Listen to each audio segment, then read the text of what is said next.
राजस्थान के chief minister Ashok Gehlot अब हमारे साथ हैं। गहलोत साहब, एनडीटीवी में आपका बहुत बहुत स्वागत। सबसे पहला सवाल जो मैं आपसे ये पूछना चाहता हूं, राहुल गांधी की बर्खास्तगी को लेकर के, जो डिस्क्वालीफाई हुए हैं, उसको लेकर के बीजेपी खासी हमलावर है कांग्रेस पार्टी पे। उनका ये कहना है, सबसे पहला सवाल, अगर वो बर्खास्त हुए हैं तो अदालत क्यों नहीं जाते हैं जल्दी से। दूसरी तरफ हम देख रहे हैं कि कांग्रेस के भी जो विपक्ष में अलग अलग दल थे, जो कांग्रेस के साथ नहीं दिखते थे, वो अब कांग्रेस के साथ दिख रहे हैं। क्या संदेश निकाला जाए या समझा जाए इससे? देखिए, ये तो एक षड्यंत्र के अंतर्गत ही उनको डिस्कशन किया गया है। कोर्ट का तो नाम है, परंतु जब वो भारत जोड़ो यात्रा कामयाब हुई तभी से षड्यंत्र हो गया था। और मैं समझता हूँ कि उसी का फॉलोआउट है कि आप देखिए कि यहाँ तक बात पहुंच गई, वरना कोई कारण नहीं था कि आप उनको कह रहे हो कि अब माफी मांगो माफी मांगो माफी मांगो, और हाउस सत्ता पर खुद ही चलने नहीं दे रहा था। ये पहली बार देखा मैंने। और माफी मांगने की बात तो एक बार हाउस में वो जवाब दे देते, जो उनके खिलाफ में आरोप लगाए गए थे, तो उनका नियमों के अनुसार भी उनका हक बनता था कि वो एक बार जवाब देते हाउस के अंदर, और उसके बाद में फिर कहते नहीं हम आपका जवाब संतुष्ट नहीं, माफी मांगो। वो भी नहीं, आपने उनको बोलने ही अलाउ नहीं किया। ये भी षड्यंत्र था।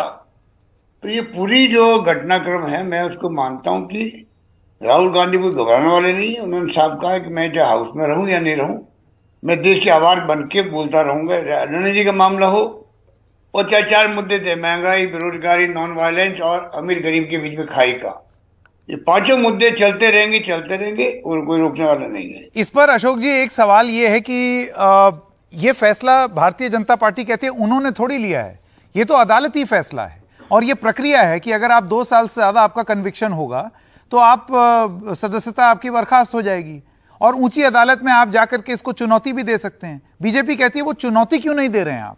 क्या आप भूनना चाहते हैं इस मुद्दे को? ये भी उनको कष्ट हो रहा है बीजेपी को। ये चिंता तो कांग्रेस को होनी चाहिए, उनकी लीगल टीम को होनी चाहिए कि किस प्रकार से और कब चुनौती देनी है या क्या करना हो, तो वो बताएंगे आपको। तो मेरा मानना है कि जिस प्रकार से ये जो घटनाक्रम है कि किस प्रकार हाईकोर्ट में जाके रोक लगाई गई कि नहीं अभी इसकी सुनवाई मत करो, ये पहली बार हो रहा कि जो प्रार्थी था, जिसने केस दायर किया, FIR लॉन्च करवाई, वही हाईकोर्ट में जाके रोक लगा दी कि नहीं अभी आप इसको सुनवाई मत करो।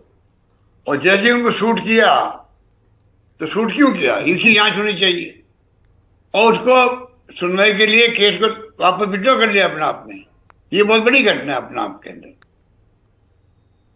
अशोक गहलोत जी, आगे क्या? सबसे बड़ी बात यह है, देखिए विपक्षी एकता के लिए कहा जाता है कि कई बार ऐसे प्रयास पहले हुए हैं, हम साथ साथ हैं करके हाथ भी लोगों ने ऊपर किए, लेकिन उसके बाद फिर वो कहीं A टीम B टीम के ताने के बीच में विपक्षी एकता दब करके रह गई। ये 2024 तक ये एकता चल पाएगी? देखिए, ये तो शुभ संकेत है कि चलो राहुल गांधी जी के कारण ही सही, कम से कम जो देश में जो हालात बने हुए हैं ना, लोकतंत्र का रह गया है, संविधान की धज्जियां उड़ रही है, और देश की दिशा में जा रहा है, किस दिशा में जाएगा कोई नहीं जानता। पूरे देश का इंटेलेक्चुअल, साहित्यकार, लेखक, पत्रकार मैं बराबर सुनता रहता हूँ, और जो प्लेटफॉर्म बने हुए उनको मैं देखता हूँ, तो सब लोग चिंतित थे और बहुत हिम्मत दिखा रहे। वो भी हिम्मत के साथ में वो बहस भी कर रहे हैं। मुझे अच्छा लगता है, कम से कम देश में अभी तक भी लोग ऐसे हैं, आप सबके मीडिया वाले लोग भी हैं। हालांकि आपके लोग मालिक लोग घबराए हुए हैं, उनको ED, इनकम टैक्स, CBI का डर लगता है, इसलिए गोदी मीडिया कहलाने की जरूरत क्यों पड़ी। परंतु जो कुछ भी हो रहा है, ये भी एक घटना, 2 साल की सजा जो है आज तक किसी को नहीं मिली। और जहां तक आप अपोजिशन की बात करते हैं, ये तो कभी न कभी होना ही था। चुनाव के पहले जो हालात बन गए हैं, वो तो पब्लिक का दबाव भी सब पे ऐसा पड़ता है, चाहे कांग्रेस हो चाहे कोई हो। अल्टीमेटली पब्लिक इंटरेस्ट के अंदर, देश के हित के अंदर सबको नजदीक आना ही था, आना ही चाहिए। अभी मेरा मानना है कि ये देश हित के अंदर है, और जनता का दबाव भी पड़ेगा सब पे कि आप सब बातें भूल जाइएगा, आगे क्या होगा। अभी आप जो लोग सत्ता में बैठे हुए हैं इनका कोई विश्वास नहीं लोकतंत्र के अंदर, ये फासिस्टी विचारधारा के लोग हैं, इनको हटाना जरूरी है। इतने इनको एक होना ही था और अभी होने लगे हैं, बहुत शुभ संकेत है। नहीं, ये जो आपने बात बोली अशोक जी कि देश हित में सब लोग जो हैं वो साथ हो गए और ये होना ही था, लेकिन अक्सर विपक्ष में जो और छोटे दल हैं उनका ये कहना है कि कांग्रेस पार्टी का रवैया दबाव बनाने का रहता है, हमेशा बड़ा बिग ब्रदर बनने का रहता है कि मेरी ही मर्जी चले और मेरा ही तरीका सही विपक्ष में रहने का और मैं ही केंद्र में रहूं। तो आपको लगता है ये अड़चनें आगे नहीं आएंगी? और अगर सबको एक आना चाहिए उसमें कांग्रेस को भी ये बात समझनी चाहिए। देखिए, जहां तक मेरा अनुभव कहता है, कांग्रेस का रवैया कभी भी नहीं रहा है। कांग्रेस की तो जो महात्मा गांधी के जमाने में पंडित जवाहरलाल नेहरू, सरदार पटेल, मौलाना अबुल कलाम आजाद के जमाने की जो नीति, सिद्धांत, जो कार्यक्रम है, चाहे वो लोकतंत्र, समाजवाद या धर्मनिरपेक्षता की बात हो और चाहे अम्बेडकर साहब के संविधान की बात हो, उस पर चलती आई है। और ये आरोप को इक्का दुक्का लोगों ने लगा दिए होंगे। देश इस बात का गवाह है कि कांग्रेस ने ये अपना रवैया कभी नहीं रखा है, ना रखेगी। अशोक जी, एक आपने संभवतः एक बयान सुना होगा प्रधानमंत्री का, जब वो उद्घाटन कर रहे थे बीजेपी की नई बिल्डिंग का। वो ये कह रहे थे कि ये सब लोग जो हैं भ्रष्ट लोग एक गठबंधन बना रहे हैं, कोalition ऑफ करप्ट। इस बयान को आप किस तरीके से देखते हैं? मैं अनफॉर्चुनेटली देखता हूं कि प्रधानमंत्री जी एक शहंशाह बन गए हैं। डेमोक्रेसी के माध्यम से चुनाव में प्रधानमंत्री कभी ऐसी भाषा काम नहीं लेता विपक्ष के लिए। तमाम पार्टियां उनमें सबको एक गठबंधन लगता है करप्ट लोगों का। ये भाषा काम लेना ही मैं समझता हूं कि अशोभनीय है। प्रधानमंत्री नरेंद्र मोदी जी को ये भाषा काम नहीं लेनी चाहिए थी, क्योंकि विपक्ष के बिना सत्ता क्या है। सत्ता पक्ष की तभी वैल्यू है या उसकी एग्जिस्टेंस है तब वो विपक्ष भी साथ में हो। विपक्ष का मान सम्मान तो प्रधानमंत्री को आगे बढ़ के करना चाहिए, तब जाके सम्मान उनका बढ़ता है, विपक्ष का नहीं बढ़ता है। प्रधानमंत्री के मुंह से ऐसी बातें निकलना मैं समझता हूँ पता नहीं कौन उनके सलाहकार ऐसे बन गए हैं, इस प्रकार की भाषा बोलने लग गए वो। नहीं, देखिए, बिल्कुल ऐसा ही आरोप बीजेपी ने कांग्रेस के राहुल गांधी पर लगाया है कि उन्होंने मोदी सरनेम के खिलाफ जो बयान दिए उससे पूरे ओबीसी समाज को उन्होंने ठेस पहुंचाई। तो उनको भी ऐसे बयानों से बचना चाहिए। गलत है। बात सुनिए, ये बहानेबाजियां हैं। राहुल गांधी के दिलों के अंदर मैं बहुत करीब से मैंने देखा उनको, गुजरात के अंदर भी उनके दिल के अंदर देश और देशवासियों के प्रति, गरीबों के प्रति विशेष रूप से, चाहे वो दलित हो, चाहे वो आदिवासी हो, चाहे वो पिछड़े वर्ग के हों, उनके दिल में जो भाव है वो कोई कल्पना नहीं कर सकता, कोई सोच नहीं सकता। वैसा व्यक्तित्व का धनी है वो। अब उसको आप तोड़ मरोड़ के अपने राजनीतिक लाभ के लिए कुछ भी कह दीजिए, वो अलग बात है। देखिए, जहां तक राहुल गांधी जी ने जो कहा कि ये मोदी जो है नाम के लोग जो नीरव मोदी है या ललित मोदी हैं और नरेंद्र मोदी जी के बारे में कहा, वो एक पॉलिटिकली जो लैंग्वेज होती है जिससे कि आम जनता समझ जाए कि मैं कहना क्या चाहता हूँ। उन्होंने नरेंद्र मोदी के बारे में कोई कमेंट नहीं किया उस वक्त में। वो तो क्योंकि नरेंद्र मोदी का सरनेम मोदी है तो कहा भाई ये क्या संयोग है कि ऐसे आरोप तो मैं समझता हूँ जब अडवाणी साहब थे या अटल बिहारी वाजपेयी थे उस जमाने में कितने आरोप लगे होंगे, कभी केस दर्ज नहीं हुआ किसी के खिलाफ में मानहानि का। ये तो एक पॉलिटिकली जो लीडर होता है वो जब बोलता है तो उसकी पॉलिटिकल लैंग्वेज होती है जिससे कि जनता में मैसेज आए कि मैं कहना क्या चाहता हूँ। तो उनका मकसद वो था और उसको लेके आज देखिए आप, अमित शाह जी ने नई बात 9 साल के बाद कह दी कि सीबीआई ने उनको कहा कि आप नाम ले लीजिए मोदी जी का तो हम आपको छोड़ देंगे। तो आज राहुल गांधी के ऊपर पुलिस पहुंच गई दिल्ली की कि श्रीनगर में क्या कहा उन्होंने महिलाओं के बारे में, भाई कि महिलाएं मुझसे मिली और उन्होंने कहा हम बहुत दुखी है, हमारे खिलाफ में या हमारे साथ में जाती हुई है। तो दिल्ली की पुलिस पहुंच गई उनके घर पे और उन्होंने कहा मैं जवाब दूंगा नोटिस का, तो फिर पहुंच गई।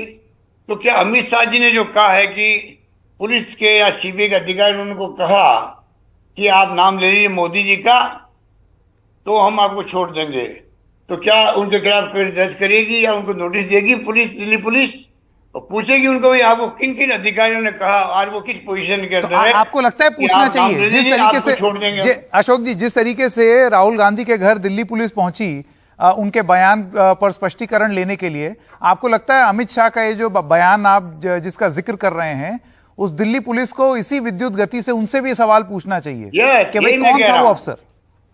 यही मैं कह रहा हूं, कम से कम मैं यही कह रहा हूं कि उनको चाहिए इनको नोटिस देवे कि बताइए भाई आपको किन अधिकारियों ने कहा कि आप नरेंद्र मोदी का नाम ले लीजिए तो हम आपको छोड़ देंगे। ये अगर राहुल गांधी जी के साथ में कर सकते हैं तो इनके साथ में क्यों नहीं पूछताछ करेंगे? करनी चाहिए पूछताछ।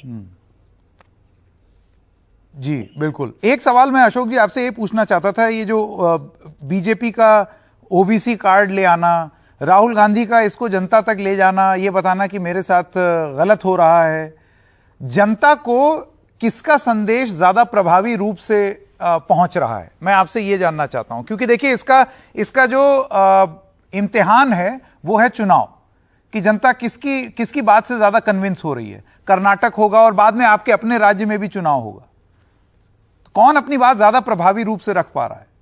क्योंकि कांग्रेस पर यही आरोप रहता है कि आप बोलते तो हैं लेकिन चुनावी नतीजों में वो नजर नहीं आता। चुनावी नतीजे भी नजर आएंगे कभी न कभी, आप चिंता नहीं करें। हमने देखा, इंदिरा गांधी जी के वक्त भी देखा हमने, और वाजपेयी जी के वक्त भी देखा है।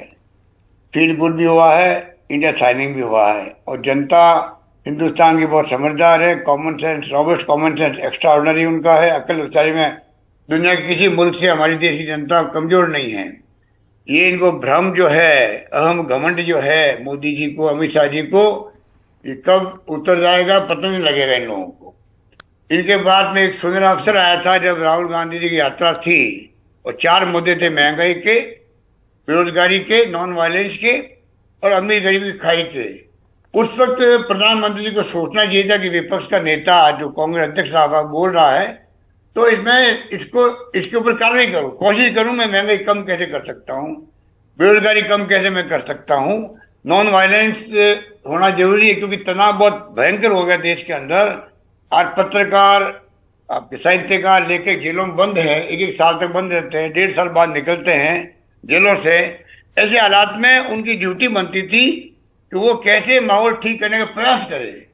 वो उनके लिए गोल्डन अपॉर्चुनिटी थी जो राहुल गांधी जी ने उनको दी थी, उसकी उन्होंने परवाह नहीं करी। वही अहम घमंड में रहे और पुलिस भेज दी उनके घर पे, ऊपर से राहुल जी के पुलिस भेज दी गई।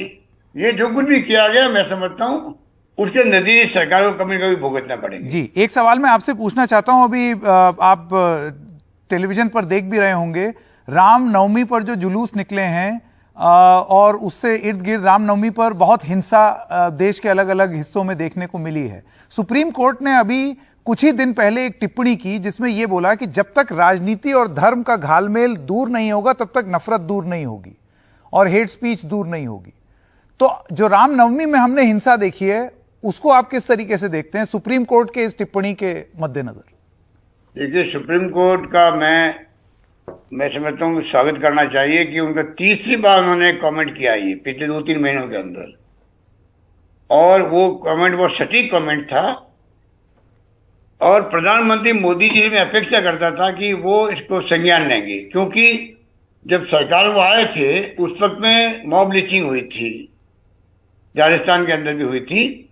तब उन्होंने पहली बार कहा था कि ये जो मॉब लिंचिंग करने वाले एंटी सोशल एलिमेंट है उसका बहुत बड़ा असर पड़ा था। लोगों ने स्वागत भी किया उनके स्टेटमेंट का। उसके बाद में पता नहीं किनका दबाव उनके ऊपर पड़ा है कि उसके बाद में वो कभी नाम नहीं ले रहे उसका, इन बातों का। और आप बताइए कि जो शासन कर रहे जिस पार्टी की, उसकी जिम्मेवारी बनती है कैसे देश में शांति, प्यार, मोहब्बत रहे, आपस के अंदर भाईचारा रहे, सभी धर्मों के बीच में, सभी जातियों के बीच में। अब आप मुझे बताइए जो अमृतपाल सिंह है, जो नाम है उसका पंजाब का, उसकी हिम्मत देखिए आप। पहली बार मैं सुन रहा हूं किसी के मुंह से कि जब ये हिंदू राष्ट्र की बात कर सकते हैं तो मैं खालिस्तान की बात क्यों नहीं कर सकता हूं। अगर ये रवैया रहा देश के अंदर तो फिर दक्षिण के राज्य भी 50 साल पहले बोल चुके हैं, कई तरह के अलग होने की बात कर चुके थे। तो ये तो ये कहाँ रुकेगा? ये जो जो ऐसी भावनाएं है, आज तक देश एक रहा, अखंड रहा। चाहे इंदिरा गांधी की हत्या हो गई, उन्होंने अपनी जान दे दी, पर देश को एक रखा, अखंड रखा, खालिस्तान नहीं बनने दिया। राजीव गांधी शहीद हो गए इस उपमहाद्वीप में शांति स्थापित करते करते। तो आज मुल्क एक रहे, अखंड रहे, ये जिम्मेवारी सबसे ज्यादा किसकी है? नरेंद्र मोदी जी की है। पर अशोक जी, इनकी जैसे आप पार्टी की अमृतपाल की आपने बात की, अमृतपाल तो भागा भागा फिर रहा है, उसको पुलिस पकड़ने की भी कोशिश कर रही है। अब वो इस तरीके के जज्बात खड़े करने की कोशिश कर रहा है, लेकिन आपको नहीं लगता कि प्रशासन अपना काम कर रहा है उस पर? भागा भागा फिरना, उसको तो मैं समझता हूं कि वहां की सरकार जो है, वो जिम्मेदारी बनती थी कि वो समय रहते हुए कार्रवाई करती। वो जो खेल चल रहा है, कभी पकड़े गए, कभी कोई कहते कि नहीं अभी डिक्लेयर नहीं किया है, ये तो पकड़े गए हैं, अरेस्ट हो चुके हैं, कभी कहते वो तो भाग गए हैं हरियाणा के अंदर या दिल्ली के अंदर या और कहीं पर। ये तमाशा हो रहा है पूरा। इसको मैं आज भी कहना चाहूंगा आपके माध्यम से और आपके मीडिया के माध्यम से, एनडीटीवी के माध्यम से, भारत सरकार को भी और पंजाब सरकार को भी बहुत गंभीरता से लेना चाहिए इसको, वरना नुकसान हो जाएगा आने वाले वक्त। नहीं, ये अभी थोड़ी देर पहले अशोक जी आपने ये जो बात बोली कि एक कह रहा है कि जिस तरीके से हिंदू राष्ट्र हो रहा है वैसे ही खालिस्तान की बात, ऐसे और लोग भी बोल सकते हैं। ये जो सेंटिमेंट जो लोग बोल रहे हैं, इस सेंटिमेंट को सुधारने की जिम्मेदारी किसकी? इसको कौन रोकेगा? सबसे बड़ी जिम्मेदारी तो है कि मैंने कहा ना आपको, पहली बात तो है कि खुद सुधरे। सत्ता में जो बैठे हुए लोग हैं, बीजेपी है या आरएसएस के लोग हैं, पहले अपना को सुधारे, हिंदू राष्ट्र की बात करना छोड़े। ये मुल्क जो है पूरी दुनिया के अंदर इसका सम्मान होता है, तो इसलिए होता है हिंदुस्तान गांधी का देश है, नंबर 1। हिंदुस्तान सबसे बड़े लोकतांत्रिक मुल्क है, नंबर 2। और हिंदुस्तान जो है सबको साथ लेके चलता है। तो आपका ये मानना है कि अगर हिंदू राष्ट्र की बात हो रही है, इसी वजह से लोग खालिस्तान की बात कर रहे हैं या अलगाववाद की बात कर रहे हैं? मैं ही कह रहा हूं कि दुनिया के मुल्कों में समान इसलिए कि ये मुल्क जो है धर्मनिरपेक्ष है, इसलिए हिंदुस्तान का मान सम्मान होता है। यहां पर जब से ये हिंदू राष्ट्र की बात करने लगे हैं और लोगों का आतंक का एक समय आते आते आरएसएस और बीजेपी मिलकर के हिंदू राष्ट्र की बात आगे बढ़ाएंगे, ये माहौल बनना ही खतरनाक है। उसके लिए आप देखिए फॉलोआउट के रूप में अमरपाल सिंह ने जो ये बात कही है, हिंदू राष्ट्र की बात हो सकती है, खालिस्तान की बात क्यों नहीं हो सकती? पहली बार उठी इस प्रकार की बात। मीडिया वाले भी थे, ये बात उन्होंने कभी नहीं कही होगी। तो ये जो स्थिति बनी है देश के अंदर, ये बहुत खतरनाक स्थिति बनती जा रही है और सबसे बड़ी जिम्मेदारी नरेंद्र मोदी जी की बनती है, किस प्रकार से इन स्थितियों को ठीक करे और कंट्रोल में रखे। मेरा आखिरी सवाल आपसे अशोक गहलोत जी, एक आपके राज्य से जुड़ा हुआ मसला है जिसको यहां पर एनडीटीवी में हमने रिपोर्ट भी किया। एक बहुत ही विचित्र सी स्थिति है जो मेडिकल इमरजेंसी हो गई है, जहां पर बहुत सारे private doctors, private hospitals, private clinics हड़ताल पर चले गए। उन्होंने स्वास्थ्य व्यवस्था ठप कर दी, ये बोल के कि आपने जबरन एक राइट टू हेल्थ कानून ले आए आप, जिससे आप अपना काम उनके ऊपर मढ़ रहे हैं, थोप रहे हैं, और जो राज्य के अस्पताल हैं उन पर ज्यादा बोझ पड़ रहा है। इस पर आप क्या कहना चाहेंगे? देखिए, ये राइट टू हेल्थ हमारे मैनिफेस्टो में था, इनको मालूम है। अभी जब असेंबली में प्रस्तुत हुआ, इनकी रिक्वेस्ट पे हमने सेलेक्ट कमेटी में दिया उसको। उसके बाद में डॉक्टरों की टीम के साथ बैठ करके चर्चा करके जो सुझाव दिए गए थे, वो तमाम सुझाव सरकार ने स्वीकार किए। उसके बाद पुणे पेश हुआ असेंबली के अंदर और सब पक्ष विपक्ष ने पास किया इसको। अचानक ही 3-4 जो लोग थे, डॉक्टर लोग, जो विचारधारा से हो सकता अलग हों, और ये चुनावी साल भी है, इन जो टीम आई थी, ऑल इंडिया की टीम आई थी इनके एसोसिएशन की, यहाँ आए, हमारे लोगों से नहीं मिले वादा करके भी, और राज्यपाल महोदय से मिलके वापस चले गए। मेरा मानना है उन्होंने भड़का के चले गए होंगे वो। ये दुखद बात है कि आज प्राइवेट सेक्टर को हम पूरा प्रोत्साहन दे रहे हैं। आज 25 लाख का बीमा हमने किया है जो हिंदुस्तान में कहीं पे भी नहीं है, चिरंजीवी योजना के नाम से। 10 लाख का दुर्घटना बीमा उसी के अंदर है, जो भी कहीं नहीं हिंदुस्तान के अंदर। शानदार हमारे यहाँ पर मेडिकल फैसिलिटी क्रिएट हुई है कोरोना के अंदर, और एक्स्ट्रा ऑर्डिनरी काम हुआ है। नंबर 1 थे हम लोग। हमारे भीलवाड़ा मॉडल का नाम दुनिया में WHO तक गया। ऐसे वक्त में मैंने इनसे बार बार अपील की है कि आपको जब नियम कानून बनाएंगे, कायदे बनाएंगे इसके एक्ट के, उस वक्त छोटी मोटी आपकी और कोई समस्या होगी तो हल कर देंगे। पर अशोक जी, समझते हुए समझना नहीं चाहते हैं। क्या आप ये कह रहे हैं कि ये राजनीति से प्रेरित हैं, ये जो धरना प्रदर्शन हो रहा है, हड़ताल हो रही है? इनके देखिए, सब डॉक्टर होते नहीं उसके अंदर, पर क्योंकि आप उनको गद्दार कहो जिन्होंने सरकार से बातचीत करी, उन लोगों को अगर आप गद्दार करने लग जाओगे तो आप जानते हो कि गलतफहमी पैदा कर दी गई कि आई का हॉस्पिटल है, इमरजेंसी के नाम पे वो हार्ट का ऑपरेशन करा जाए, कैसे करेगा ऑपरेशन? क्या हम जानते नहीं इस बात को कि हार्ट वाला हार्ट में जाएगा, आई वाला आई में जाएगा? इस प्रकार की गलतफहमी पैदा कर दी पब्लिक के अंदर, करना चाहते हैं लोग। डॉक्टरों के अंदर कर दी गलतफहमी, पता नहीं लागू होते ही आपके ऊपर क्या क्या बीतेगी। जबकि मैंने क्लियर किया है, अपील जारी करी है, विज्ञापन दिए समझाने के लिए, समझ भी रहे हैं। आधे से अधिक लोग कल हॉस्पिटल ज्वाइन भी किए वापस, और कुछ लोग हैं जो कि हठधर्मिता अपनाए हुए हैं। मैं उनसे बार बार अपील करता हूँ कि पब्लिक इंटरेस्ट के अंदर आपको लोग भगवान मानते हैं, इसलिए मानते हैं क्या कि आप उनकी जान ले लो। मेरा लेकिन आखिरी सवाल है अशोक जी, क्या ये राइट टू हेल्थ उनका ये मांग है कि ये आप ये वाला राइट टू हेल्थ वापस लीजिए? तो मैं आपसे जानना चाहता हूं, क्या आप अपना ये कानून वापस लेंगे? वापस क्यों लेंगे हम लोग? ये तो पब्लिक इंटरेस्ट के अंदर पब्लिक तो वेलकम कर रही है। उनके कोई सुझाव है कि क्या तकलीफ आने वाली, उनको हम ठीक कर देंगे। जब इसके रूल्स बनेंगे तो ठीक हो सकते हैं। ठीक। अशोक गहलोत जी, बहुत बहुत धन्यवाद, बहुत शुक्रिया एनडीटीवी से बात करने के लिए। धन्यवाद आपका भी।